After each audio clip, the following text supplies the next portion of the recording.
28 April 1996 pukul 5.10 dini hari.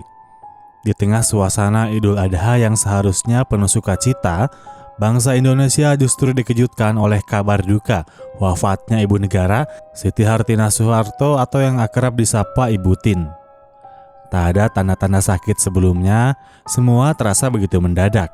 Televisi menghentikan siaran, bendera setengah tiang berkibar, dan rakyat terpaku dalam tanya apa yang sebenarnya terjadi.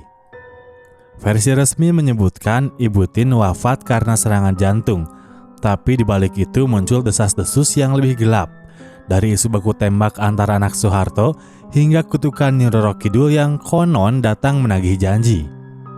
Ada juga yang percaya wafatnya Ibu Tin bukan hanya akhir dari sebuah kehidupan, melainkan awal dari runtuhnya sebuah dinasti. Apakah ini sekadar kabar burung, atau ada kebenaran yang sengaja ditutup rapat selama puluhan tahun? Nah, di video kali ini kita akan menelusuri jejak-jejak misteri wafatnya Ibu Tin antara mitos, politik, dan pertumpahan darah. Namun sebelum kita mengupas tragedi ini lebih dalam lagi, jangan lupa dukung channel ini untuk lebih cepat berkembang dengan cara like, subscribe, dan aktifkan tombol lonceng notifikasinya. Admin juga pengen tahu nih kawan-kawan yang nonton video ini berasal dari mana saja ya. Langsung saja tulis di kolom komentar. Oke guys, semoga kalian semua berada dalam keadaan baik ya. Siapa di sini atau di antara kalian yang pernah sekolah atau bekerja di era Presiden Soeharto? Gimana rasanya hidup di masa itu? Banyak orang mengira bahwa kejatuhan Soeharto yang memimpin Indonesia selama 32 tahun terjadi karena krisis moneter tahun 1998. Tapi sebenarnya tanda-tanda keruntuhan sudah mulai terlihat sejak tahun 1996, tepatnya saat Ibu Tin Soeharto wafat. Kepergian ibu negara yang satu ini tak hanya membawa duka, tapi juga menyisakan banyak kontroversi dan kisah mistis di baliknya. 3 dekade lebih Soeharto memimpin Indonesia, dan banyak yang berpendapat kalau kekuasaan selama itu tak lepas dari gaya pemerintahannya yang otoriter. Dia dikenal tak segan menyingkirkan lawan-lawan politiknya. Tak terhitung berapa banyak orang yang keluar masuk penjara hanya karena berani mengkritik pemerintah. Sebagai akibat daripada satu kup PKI yang gagal pada tahun 65, memang ada daripada tahanan-tahanan daripada Partai Komunis Indonesia itu. Golongan B adalah mereka yang salah, akan tapi mengenai bahan pembuktian untuk diajukan pada pengadilan kurang meyakinkan. Mereka tidak segera dilepaskan kepada masyarakat karena masyarakat itu sekalipun diberitahu tidak ada pembuktian yang kuat untuk diadili, bagi rakyat yang melihat dengan mata kepala sendiri bahwa mereka itu melakukan penculikan, melakukan pembunuhan, melakukan pembakaran di desanya, tidak mungkin dikatakan kalau mereka itu tidak salah. Kebebasan berpendapat sangat dibatasi, katanya sih demi menjaga stabilitas negara. Maka tak heran banyak kritik disampaikan secara halus lewat puisi, lagu, film, atau karya seni lainnya.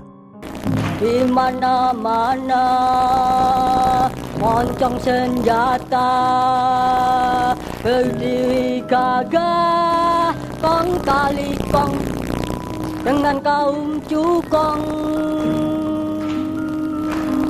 Namun di balik itu semua ada juga yang percaya bahwa kekuatan Soeharto bertahan begitu lama karena peran besar sang istri, Ibu Tin Soeharto atau nama lengkapnya Raden Ayu Fatimah Siti Hartinah. Banyak yang menganggap beliau memiliki tuah atau kekuatan spiritual yang membawa Soeharto dari seorang anak desa hingga menjadi orang nomor 1 di negeri ini. Fatimah Siti Hartinah lahir di Desa Jaten, Surakarta, Jawa Tengah pada 23 Agustus 1923. Dia merupakan anak kedua dari pasangan Kangjeng Pangeran Haryo Sumoharjomo dan Raden Ayu Hatmanti Hatma Hudojo. Keluarganya masih memiliki garis keturunan dari Raja Mataram, bahkan disebut-sebut juga merupakan keturunan ke-17 dari Ki Ageng Selo, guru dari Jakatingkir. Karena itu, darah Prabu Brawijaya V, raja terakhir Majapahit juga mengalir dalam dirinya. Masa kecil Ibu Tin sesuai dengan status bangsawannya. Dia bersekolah di HIS Siswo, sekolah elit pada masanya. Dia juga belajar membatik dan mengetik, sesuatu yang sangat kontras dengan masa kecil Soeharto yang menghabiskan hari-harinya menggembala kerbau. Tanggal 26 Desember 1947, Ibu Tin menikah dengan Soeharto lewat proses perjodohan.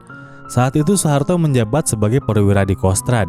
Sifat Soeharto yang sangat memegang adat Jawa membuatnya sangat percaya pada wangsit, termasuk nasihat-nasihat dari sang istri. Nah, Ibu Tin dengan darah bangsawan dan kewibawaannya menjadi tempat Soeharto bertanya dan bersandar dalam mengambil keputusan-keputusan besar, bahkan saat berada di titik terendah dalam karir militernya. Salah satu titik itu terjadi ketika Soeharto dicopot oleh Jenderal Nasution dari jabatan Pangdam Diponegoro karena dituduh menarik dana dari perusahaan-perusahaan di Jawa Tengah. Saat itu Soeharto sempat kehilangan arah, bahkan berpikir untuk jadi petani atau sopir taksi. Tapi Ibu Tin berkata dengan tegas, "Aku dulu menikah dengan seorang prajurit, bukan sopir taksi. Seorang prajurit harus bisa menyelesaikan masalah dengan kepala dingin meski hatinya panas." Nah, nasihat itu menjadi titik balik. Soeharto akhirnya berani menghadapi sidang militer, dan takdir berkata lain. Berkat rekomendasi Jenderal Gatot Subroto, Soeharto justru dikirim ke Sekolah Staf dan Komando Angkatan Darat di Bandung. Di sanalah awal mula kebangkitannya hingga akhirnya menjadi Presiden kedua Republik Indonesia. Dari pernikahan mereka, Soeharto dan Ibu Tin dikaruniai 6 orang anak: Siti Hardianti Rukmana atau Mbak Tutut, Sigit Haryoyudanto, Bambang Trihatmojo, Siti Hediati Hardiani atau Mbak Titik, Hutomo Mandala Putra alias Tommy, dan Siti Hutami Endang Adiningsih alias Mamik. Selama menjabat sebagai ibu negara, Ibu Tin Soeharto memainkan peran penting dalam banyak keputusan besar yang diambil oleh Presiden Soeharto. Salah satunya adalah kebijakan larangan poligami bagi pegawai negeri sipil, sebuah aturan yang kala itu cukup kontroversial tapi tetap dijalankan. Tidak hanya itu, Ibu Tin juga dikenal punya andil besar dalam pembangunan sejumlah proyek nasional prestisius seperti Taman Mini Indonesia Indah, Taman Bunga Mekarsari, Perpustakaan Nasional Republik Indonesia, dan Rumah Sakit Jantung Harapan Kita. Taman ini adalah hasil kegotong royongan ribuan orang, ibu-ibu dan bapak-bapak, wanita dan lelaki, mereka yang muda usia dan mereka yang lebih tua, dermawan besar sampai penyumbang kecil, pejabat tinggi sampai pesuruh, perencana dan arsitek, dan seniman dan tukang batu, dan lain lagi. Selama puluhan tahun, masyarakat sudah terbiasa dengan figur Ibu Tin yang aktif mendampingi Soeharto. Maka, tak heran jika berita duka yang datang pada Minggu pagi 28 April 1996 mengejutkan seluruh rakyat Indonesia. Pemirsa, selamat malam. Selamat berjumpa bersama saya Desi Anwar dan rekan saya Undang Suhendar dari Indosiar. Kami hadir menggantikan rekan Usi Karundeng dan Arif untuk melanjutkan informasi seputar berita duka meninggalnya Ibu Negara, Ibu Hajah Siti Hartinah atau Ibu Tin Soeharto. Tepat pada pukul 5.10 waktu Indonesia Barat, bertepatan dengan Hari Raya Idul Adha 1416 Hijriah, Ibu Tin Soeharto wafat secara mendadak. Yang membuat banyak orang terkejut, sebelumnya tidak ada tanda-tanda sakit atau gangguan kesehatan. Stasiun-stasiun televisi nasional langsung menghentikan semua siaran reguler mereka, berganti dengan liputan langsung dari rumah duka. Bendera setengah tiang dikibarkan di berbagai penjuru negeri, dan masa berkabung nasional ditetapkan selama 7 hari. Ucapan bela sungkawa mengalir deras, tak hanya dari dalam negeri, tapi juga dari berbagai pemimpin negara asing. Bahkan, Perdana Menteri Malaysia saat itu Mahathir Mohamad datang langsung ke rumah duka. Namun kepergian mendadak sang ibu negara ini justru memunculkan banyak spekulasi di tengah masyarakat. Meskipun pihak resmi menyatakan Ibu Tin wafat karena serangan jantung, berbagai isu liar pun mulai beredar luas. Isu yang paling santer terdengar saat itu adalah dugaan bahwa Ibu Tin bukan meninggal karena sakit, melainkan tertembak secara tak sengaja oleh salah satu anaknya saat melerai pertengkaran. Saat itu, keluarga Cendana tengah disorot karena proyek ambisius, Mobil Nasional Indonesia, proyek yang diberi nama Timor. Timor, pelopor yang mempesona. Kebanggaan Indonesia. Lincah melesat. Mantap, penuh gaya. Aman dan tangguh. Dilengkapi kemewahan sedan berstandar internasional. Nyaman dikendarai. Penampilannya dikagumi. Bersamanya, citra terpenuhi. Timor, pelopor mobil masa depan Indonesia. Proyek ini dikelola oleh anak bungsu Soeharto, Hutomo Mandala Putra atau yang akrab disapa Tommy Soeharto. Namun kepercayaan penuh dari Soeharto kepada Tommy ini disebut-sebut tak disukai oleh Bambang Trihatmojo, anak ketiga Soeharto yang sudah lebih dulu terjun di bidang otomotif lewat perusahaannya PT Bimantara Citra. Menurut rumor yang beredar, persaingan bisnis ini merembet ke dalam rumah, memicu ketegangan antara kedua kakak beradik itu. Sabtu malam 27 April 1996 terjadi adu mulut antara Bambang dan Tommy. Ketegangan makin memanas hingga keduanya sama-sama mengeluarkan pistol, saling kejar dan saling tembak. Melihat anak-anaknya saling mengerahkan senjata, Ibu Tin berusaha melerai. Tapi nahas ketika dia mendekati Bambang, pistol di tangan Bambang meletus, entah disengaja atau tidak, peluru itu mengenai dada sang ibu. Suasana seketika membeku. Bambang dan Tommy terpaku melihat tubuh Ibu Tin roboh bersimbah darah. Peluru tersebut mengenai tepat di bagian jantung. Nah, Ibu Tin langsung dilarikan ke Rumah Sakit Pusat Angkatan Darat. Keputusan membawa beliau ke rumah sakit militer ini justru memperkuat kecurigaan masyarakat. Mengapa tak dibawa ke Rumah Sakit Jantung Harapan Kita yang merupakan proyek milik keluarga sendiri? Isu semakin berkembang layaknya bola salju. Ini semua demi menutup rapat-rapat tragedi di dalam rumah cendana. RSPAD dianggap lebih aman untuk menjaga kerahasiaan. Nah, pihak istana sendiri kala itu tak terlalu menanggapi isu-isu yang berkembang. Dalam suasana duka yang mendalam, semua perhatian tertuju pada kepergian Ibu Tin. Bahkan dikabarkan Soeharto terus-menerus menangis sepanjang hari dan baru terlihat tegar saat kamera televisi menyorot dirinya. Setelah wafatnya Ibu Tin, Soeharto tetap menjalankan tugasnya sebagai presiden, tapi masyarakat bisa melihat perubahan besar dalam dirinya. Dia tampak lebih pendiam, emosional, dan tak lagi sekuat dulu. Banyak orang percaya kemunduran Soeharto sebenarnya dimulai sejak kepergian sang istri. Krisis moneter tahun 1998 dan gerakan reformasi yang akhirnya memaksanya turun dari tampuk kekuasaan hanyalah puncak dari proses yang sudah dimulai sejak 1996. Saya dengan ini menyatakan bahwa saya tidak akan bersedia lagi untuk dicalonkan sebagai presiden. Untuk melaksanakan tugas-tugas yang sangat berat karena berbagai krisis di bidang ekonomi, politik, dan hukum, maka saya segera akan mengadakan reshuffle kabinet sehingga Kabinet Pembangunan 7 berubah menjadi kabinet baru yang dinamakan Kabinet Reformasi. Saya juga pendirian untuk tidak menjadi presiden. Saya bertekad ngaman dito, dalam arti saya akan mendekatkan diri dengan Tuhan, kemudian mengasuh anak-anak dengan sebaik-baiknya selalu menjadi warga negara yang baik. Kepada masyarakat saya akan memberikan nasihat, kepada negara dengan sendirinya tuturi handayani, menggunakan segala apa yang kita miliki untuk membantu dan negara tersebut. Bahkan sejumlah ahli kebatinan juga sejak lama meramalkan bahwa kekuasaan Soeharto akan runtuh bersamaan dengan wafatnya Ibu Tin, sang pendamping yang selama ini diyakininya sebagai sumber kekuatan batinnya. Ibu Tin Soeharto bukan hanya dikenal sebagai ibu negara, tapi juga dianggap sebagai figur sentral dalam kekuatan Orde Baru. Banyak orang meyakini bahwa beliau adalah poros utama kekuasaan Presiden Soeharto, bahkan ada yang menyebutnya sebagai Ken Dedes dunia modern. Untuk informasi tambahan, Ken Dedes dalam sejarah Jawa kuno adalah istri Tunggul Ametung, penguasa Tumapel yang kemudian diperistri oleh Ken Arok setelah Tunggul Ametung terbunuh.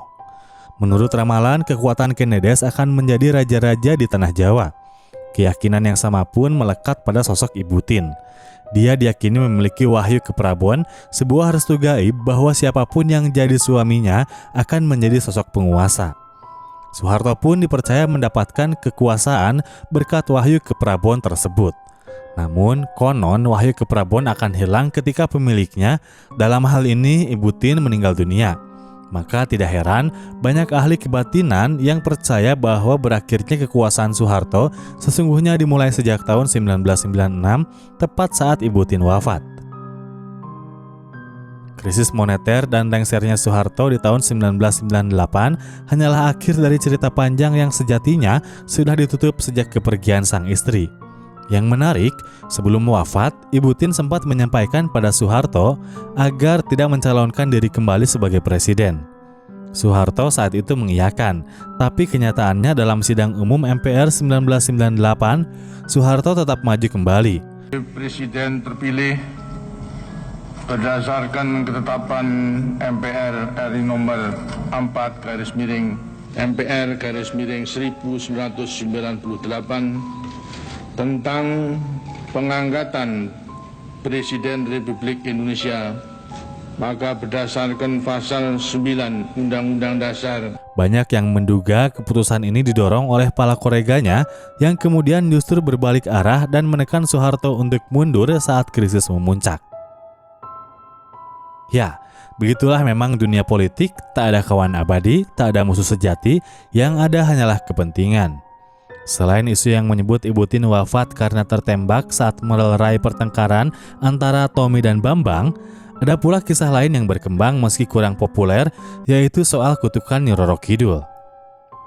Menurut beberapa paranormal dan tokoh spiritual seperti Permadi SH, Ibu Tien dianggap memiliki kekuatan magis dan menjalin semacam perjanjian gaib dengan Nyi Roro Kidul demi kekuasaan suaminya. Tapi karena janji tersebut dilanggar, maka datanglah kutukan.